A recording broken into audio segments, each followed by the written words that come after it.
اتنا پتلا وہ لباس پہنتی تھی، اس لیے اس عذاب میں وہ گرفتار کر دی گئی۔ میں پوچھنا چاہتا ہوں اے اسلام کی مقدس شہزادیوں، تمہارا جسم بہت نازک ہے، تم بہت کمزور ہو، تمہیں صنف نازک کہا گیا ہے۔ مرد تو مرد ہے، اگر اللہ اپنا عذاب پتھر اور پہاڑوں پر ڈال دے تو پہاڑ بھی اللہ کے عذاب کو برداشت نہیں کر سکتے۔ میری بہنوں، تم اللہ کے عذاب کو کیسے برداشت کر سکو گی؟ تمہارا یہ نازک وجود اللہ کے عذاب کو کس قدر برداشت کرنے کی طاقت رکھتا ہے؟ ذرا سوچو تو صحیح۔ آج تم اپنے حسن کی نمائش کر رہی ہو، آج تم باریک اور پتلے کپڑے پہن کر کے اپنے حسن کو دنیا کے سامنے ظاہر کر رہی ہو۔ کیا تمہیں ڈر نہیں لگتا یہ تمہارا حسن زیادہ دن تک تمہارے پاس نہ رہ سکے گا؟ جوانی کتنے دن کے لیے آتی ہے؟ جوانی آتی ہے جانے کے لیے، جوانی آتی ہے ختم ہونے کے لیے۔ زیادہ سے زیادہ جوانی 10 سے 15 سال تک تمہارے پاس رہے گی۔ اپنی جوانی کی عمر میں تم اپنے حسن کی نمائش کر لو، تم اپنے حسن کی خوب نمائش کرو گی۔ اس کے بعد پھر کیا ہے؟ جس حسن کی تم نمائش کر رہی ہو، یہ نمائش تمہارا کرنا اسی تمہارے خوبصورت چہرے کو کبھی قبر کے کیڑے کھائیں گے، کبھی قبر کی مٹی کھائے گی۔ اپنی بڑی بڑی آنکھوں میں کاجل لگا کر، اپنی خوبصورت آنکھوں میں کاجل لگا کر بار بار آئینوں کو دیکھتی ہو اور بار بار عورتوں پہ فخر محسوس کرتی ہو کہ میری آنکھیں اتنی خوبصورت ہے، میرا چہرہ اتنا خوبصورت ہے۔ ارے نادانو، تمہارے خوبصورت چہرے کی حقیقت کیا ہے؟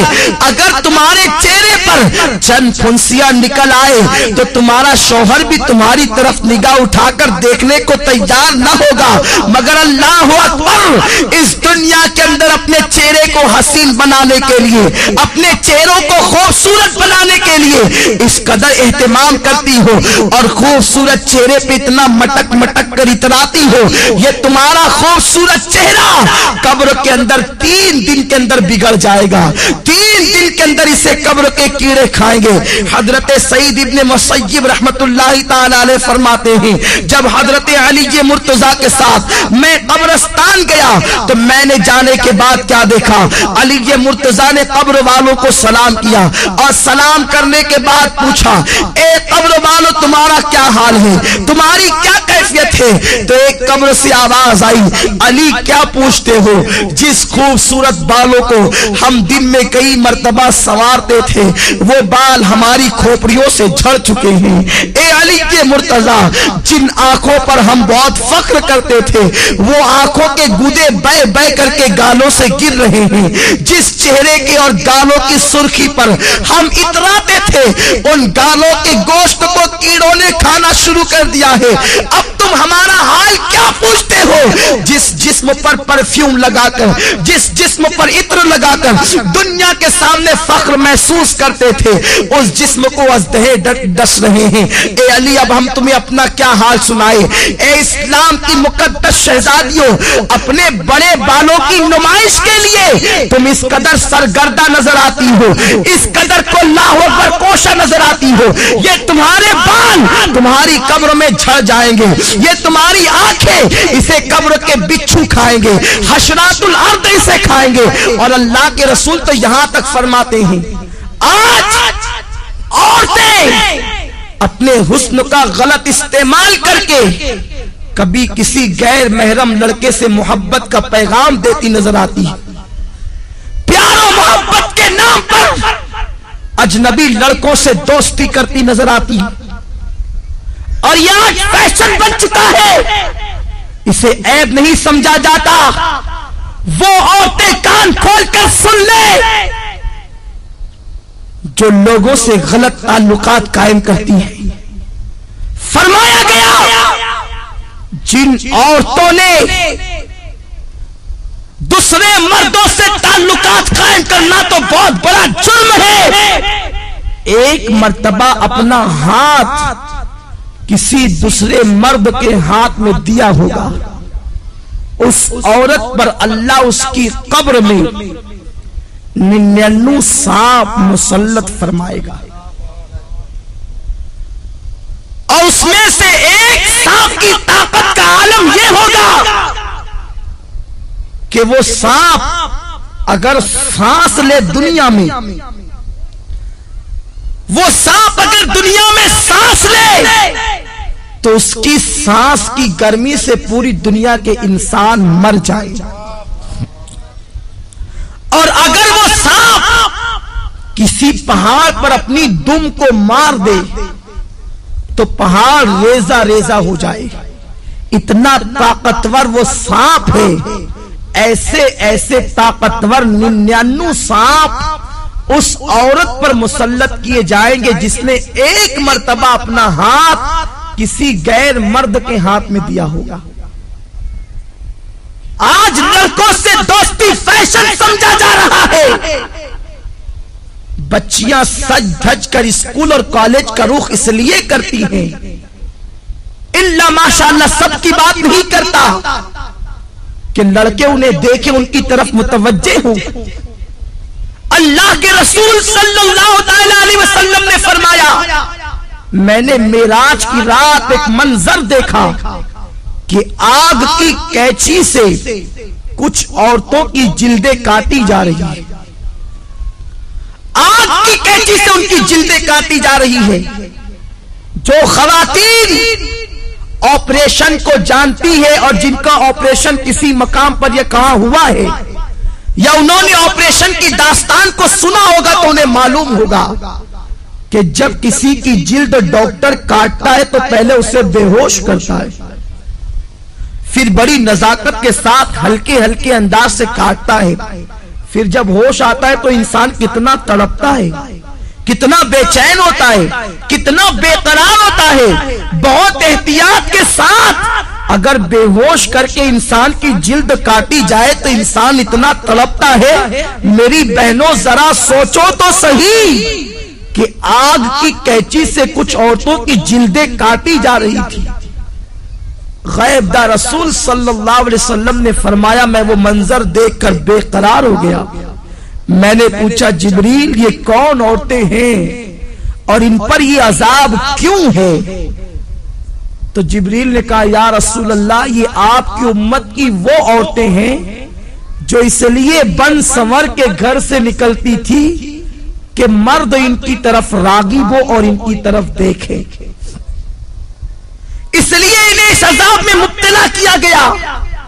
اے اسلام کی مقدس شہزادیوں، تم مغربی تہذیب اور فیشن پر عمل کرنے کے بعد بہت زیادہ کامیاب نہیں ہو سکتی، بہت زیادہ کامران نہیں ہو سکتی۔